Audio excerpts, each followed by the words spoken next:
Well, good afternoon, everyone, and good morning to those in Pacific time zone, and welcome to our webcast, Cybersecurity for Corporate Finance from the Controllers Council. My name is Neil Brown. I'm Executive Director of the Controllers Council. And today I'd like to introduce a very special guest, Jerry Irvine, who is CIO of Prescient Solutions. And Jerry's expertise in cybersecurity is extremely extensive, beginning with his Master of Science in Professional Studies in Cybersecurity and Information Management from George Washington University. Jerry has more certifications than anyone I know, including all these acronyms for cybersecurity, and I'm sure he'll talk a bit about that as well. And he also has many partnerships, and this is both Prescient, where he's a partner, Prescient Solutions, and Jerry himself are members of multiple federal cybersecurity organizations, including the FBI Infragard, the U.S. Secret Service Electronic Crimes Task Force, and the Information Technology Information Sharing and Analysis Center. These organizations provide up-to-date cyber information, including current threats, attackers, and mitigation processes. And last but not least, Jerry's been all over the news.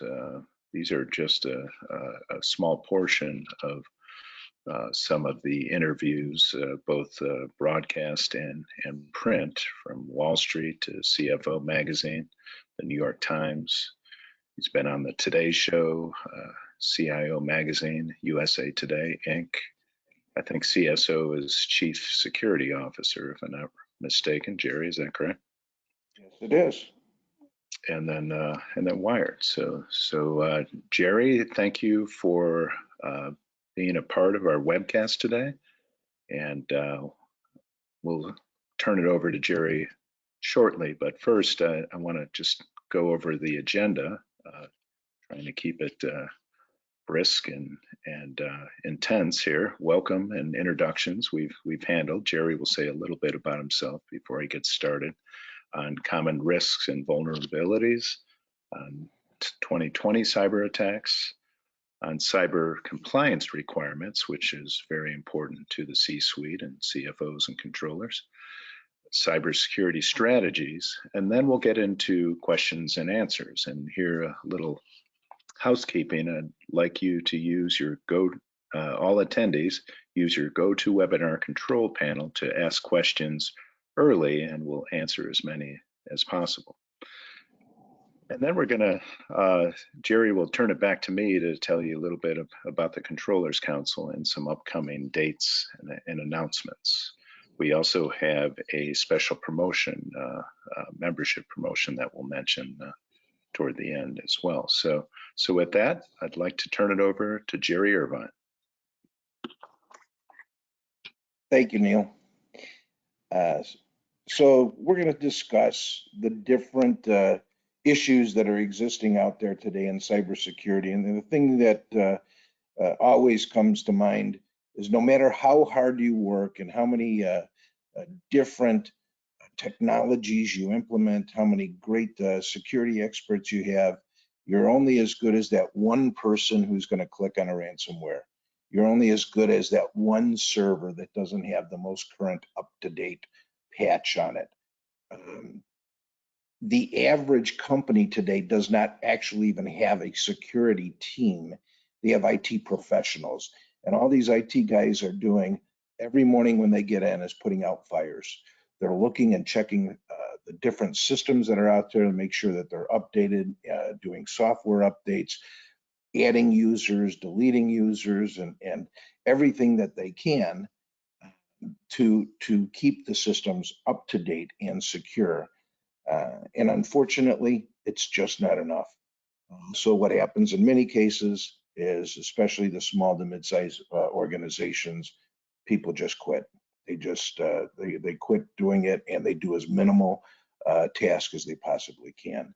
So we have to make sure that we look at all of our security measures and we bake security in from the very beginning, not throwing it in at the end, because otherwise we're just going to be unsecured. So the thing that always amazes me is the more things change, the more they stay the same. If I were to ask anybody out there, what do you think the most common threat is, we would all say it. Everybody would say passwords.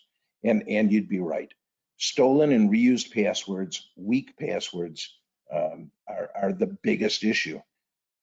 As a matter of fact, over 80% of all breaches that occur out there are as a result of a password theft, either because of a reused password. Somebody has 5 passwords that they just go over and over and over again, or because they used a weak password and the hackers were able to do a brute force.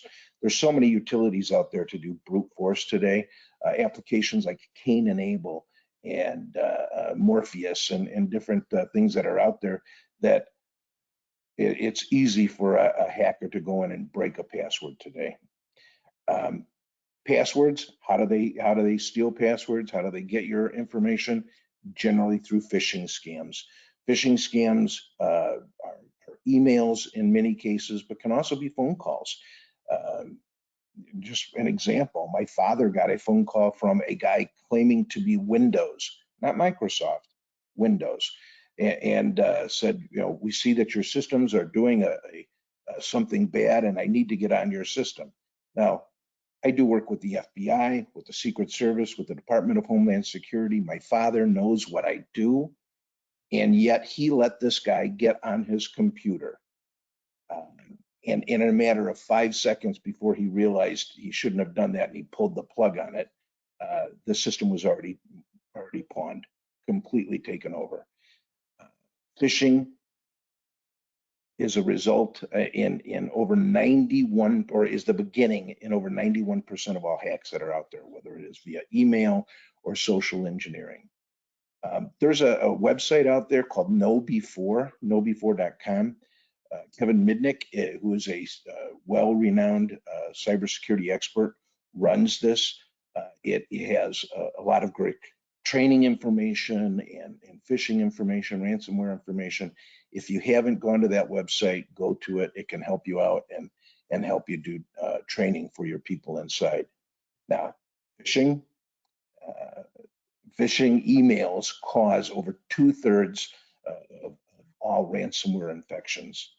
Ransomware right now is occurring every 40 seconds. So by the time we get done with our presentation today, there's going to be hundreds and hundreds of ransomware attacks that have occurred.